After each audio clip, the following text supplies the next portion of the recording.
Hey, what's up, everybody? Welcome back to the Championship Leadership Podcast. We got Andy Cagnetta here with us from Fort Lauderdale, Florida.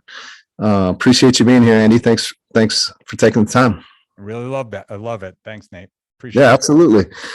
So I know you've listened to a few podcasts, so maybe you've prepared for this question. I'm not sure, but Championship Leadership is the name of the podcast.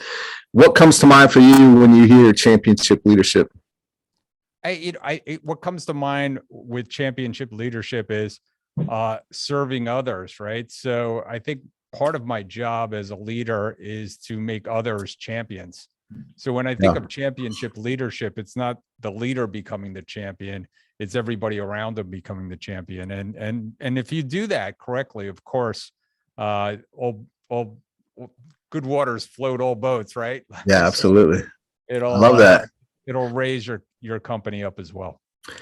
Yeah, absolutely. I like it. It's making others champions around you. So that's great. Why don't you tell us a little bit about yourself? I know you just launched, as of today, recording this January 27th, 2022, just released a new book. So that's exciting. But yeah, tell the listeners a little bit more about you and your journey and how that's taken you to where you are today and kind of the path that you're on. Yeah, I guess I'm a serial entrepreneur. I guess I didn't do very well in college, so when I got out, the offer letters weren't stacked on my door.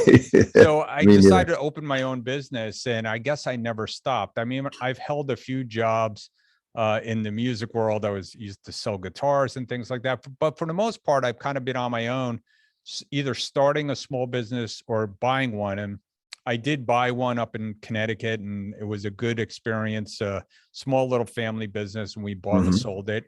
And so when I met my wife, and she was from South Florida, and we wanted to move to Florida, I said, maybe I'll buy a business again. So in the process of looking to buy a business, I ran into a company called Transworld, and Transworld was a business brokerage selling companies.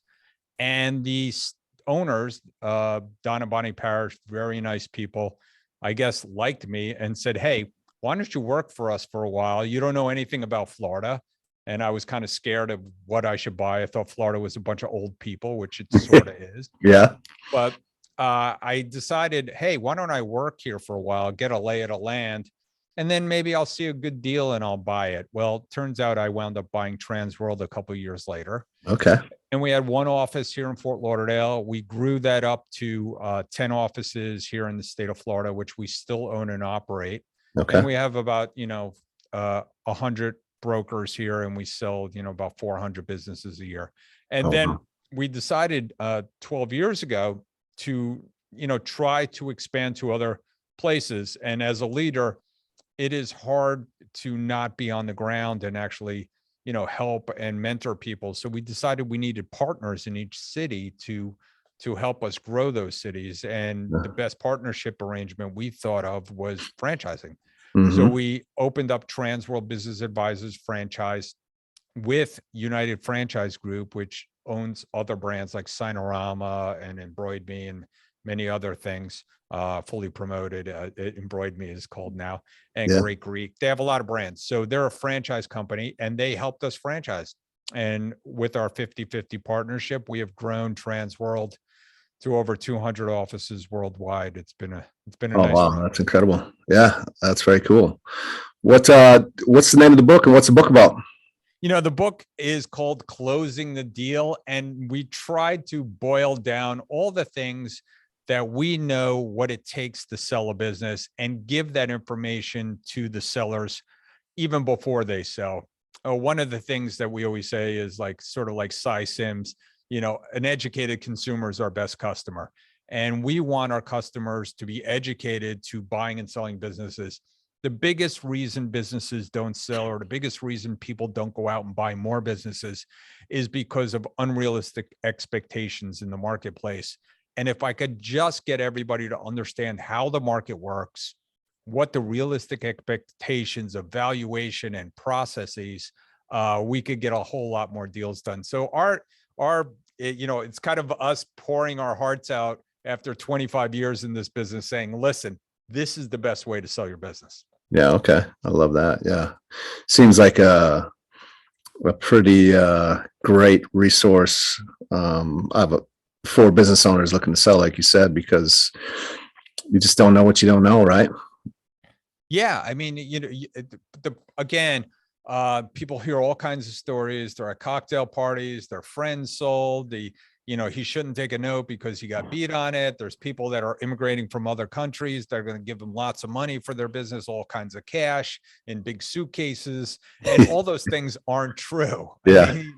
I always tell people, listen, people are immigrating to this country. It's harder to become rich in another country.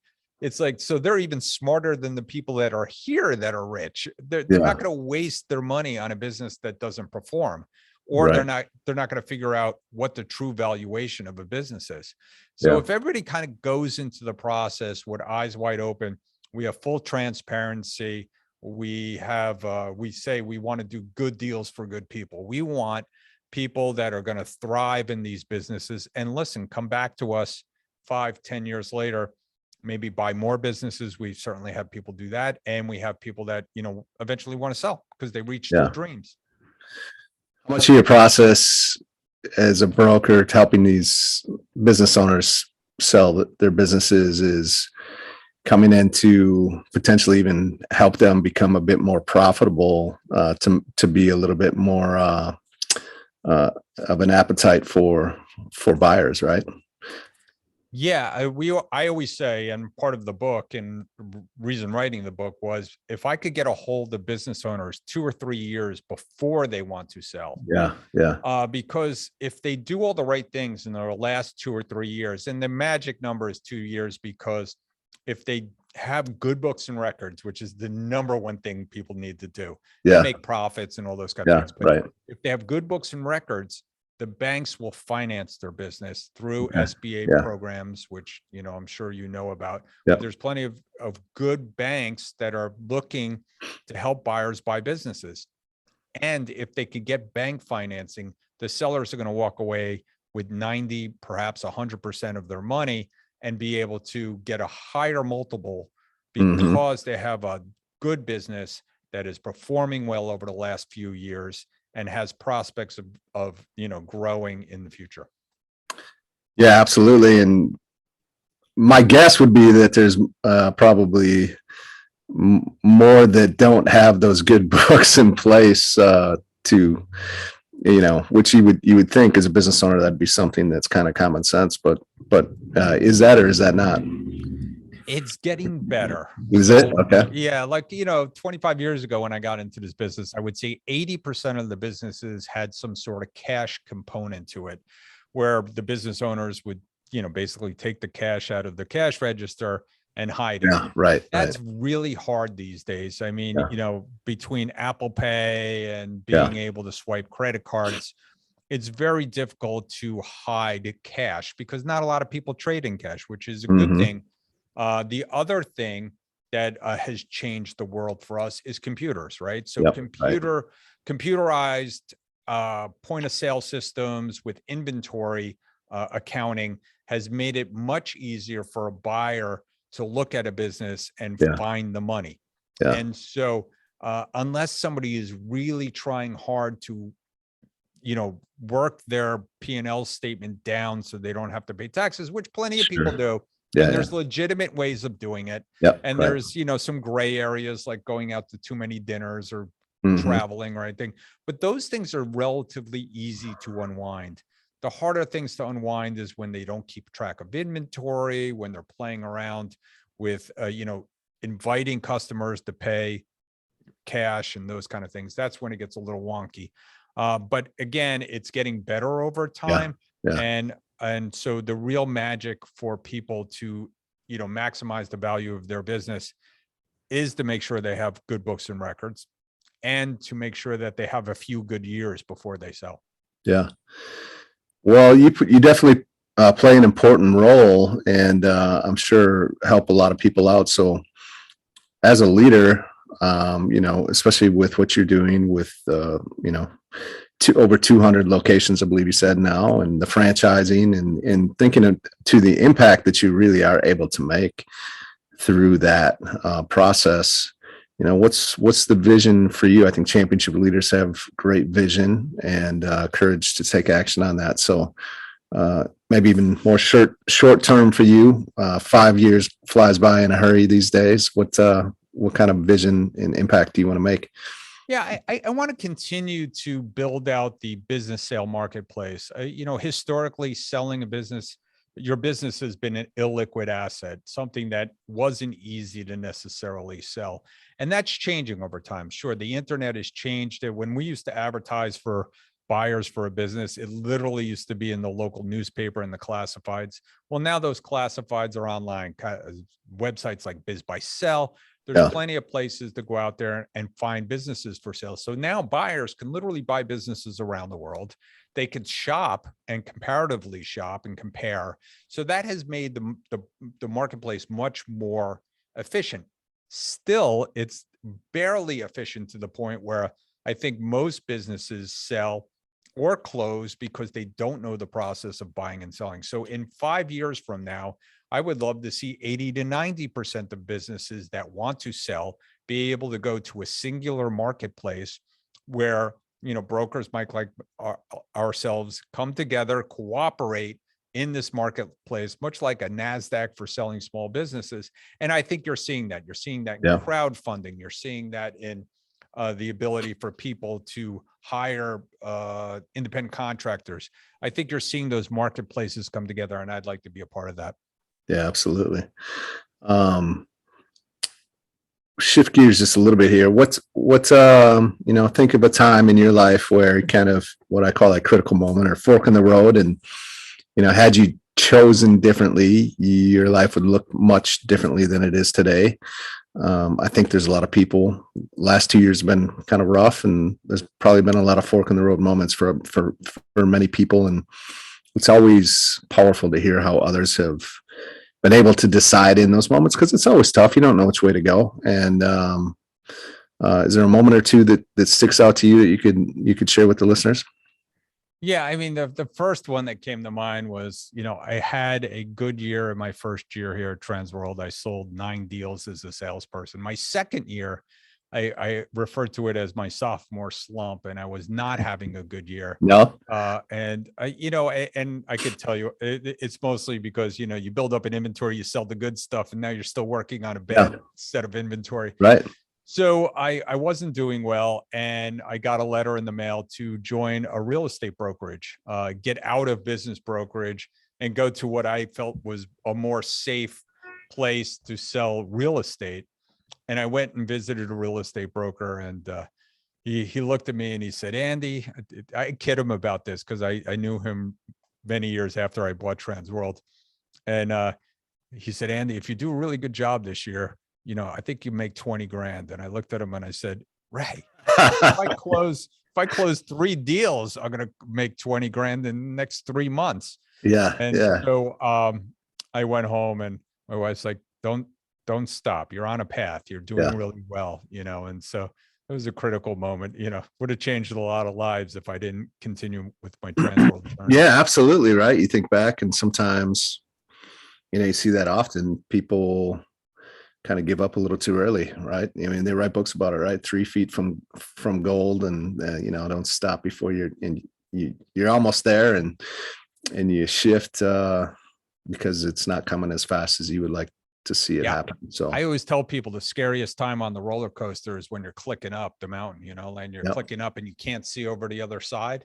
Right. Same thing in entrepreneur, if you're being an entrepreneur, if you're doing a different career move, it seems like you're fighting it. And the scariest part is when you think you're about there and you're not there, and you think, and you're afraid of what's on the other side.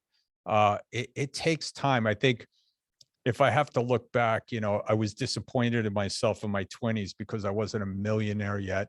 And, and that was my expectation, it's like, I'm going to get in the business and become a millionaire. And, I think I got to 30 and I wasn't there yet. And I'm like, what am I doing wrong? Right. Yeah. And it just takes more time than that. Yeah, absolutely.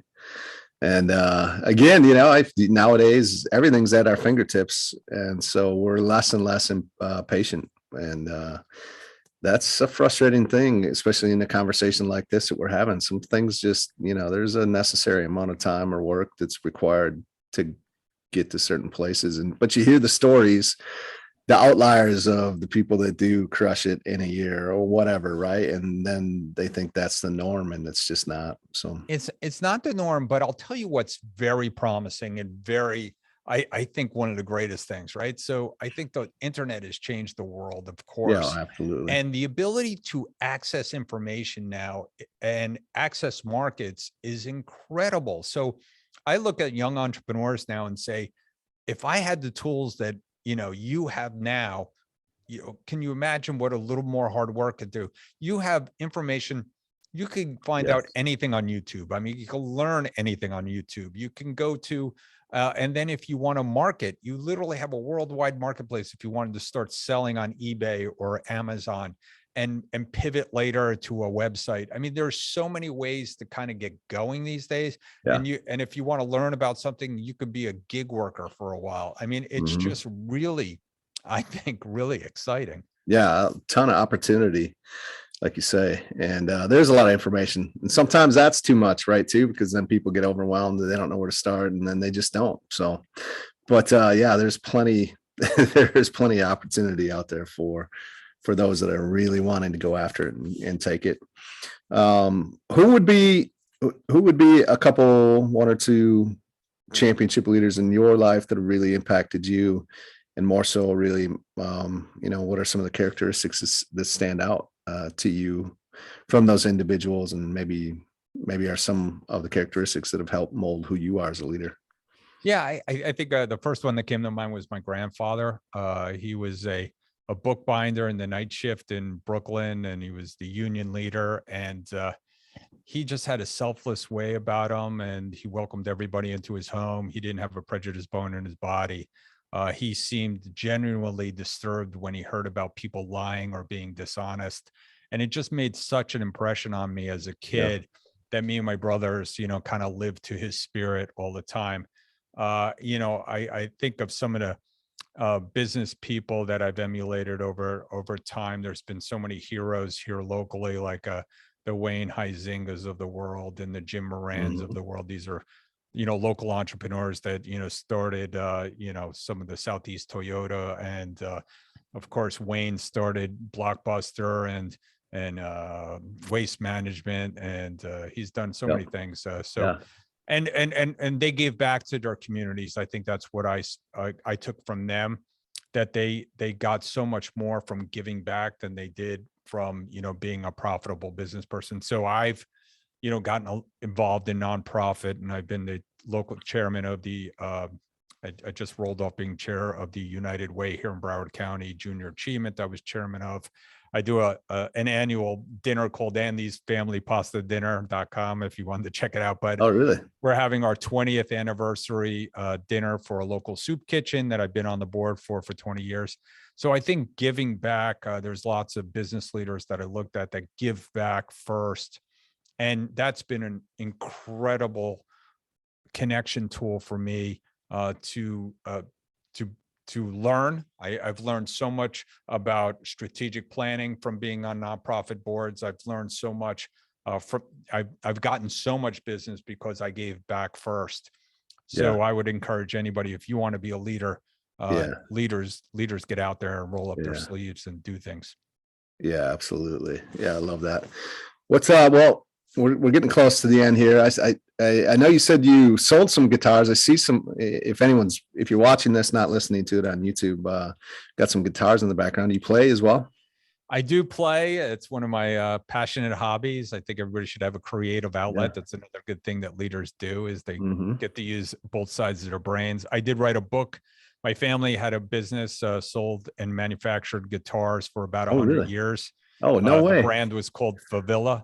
So Okay. I wrote a book about it. It's on Amazon as well. So if you're a guitar collector out there, and you run into a Favilla, they're extremely well-made American instruments, and there's tons of them out there. Very cool. So my family and I got together and said, gee, 100 years of guitar knowledge is going to go down the tubes if we don't write this down. So we did. Yeah.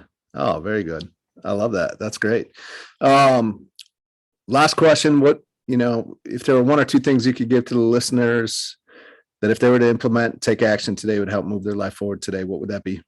Yeah, don't have paralysis by analysis. I was looking for a time where I could say that. That's one of my Love it. favorite things. You just Yeah. got to do it. I mean, you Yeah. really just got to, motivate yourself to get out of bed in the morning. And the second one is to ask for help. I've certainly got mentors in my life. I already talked about. It's okay to ask for help. It's okay if you're not feeling mentally well to have help. I've had times in my life where I've had counseling, and I think that's such a powerful thing. I learned so much about getting guidance and from others. So just those two things. You got to get out there and do it, and don't be afraid to ask for help. Definitely. Yeah. 100%. So how can we find more about, I know you've already actually mentioned a few links and sites and things like that, books that you have written. Maybe give us a good place to go and find out all about, what you're up to. tworld.com is where, is my business, Transworld Business Advisors. And you can certainly get in touch with me there. I'm always taking emails, ac@tworld.com. It's easy to remember. And happy to talk to anybody, happy to talk to you about your business and how to build your business by acquisition. Or, it might be your time. You're a baby boomer and you want to do something better in your life. Right. Certainly this pandemic has led people to reevaluate what's important in their life, and it might not be working in your business anymore. Yeah. Yeah. Very good. Well, I really appreciate your time today, Andy. And it's been a pleasure. So thank you so much for coming on the show. Thanks. Great conversation. Appreciate it.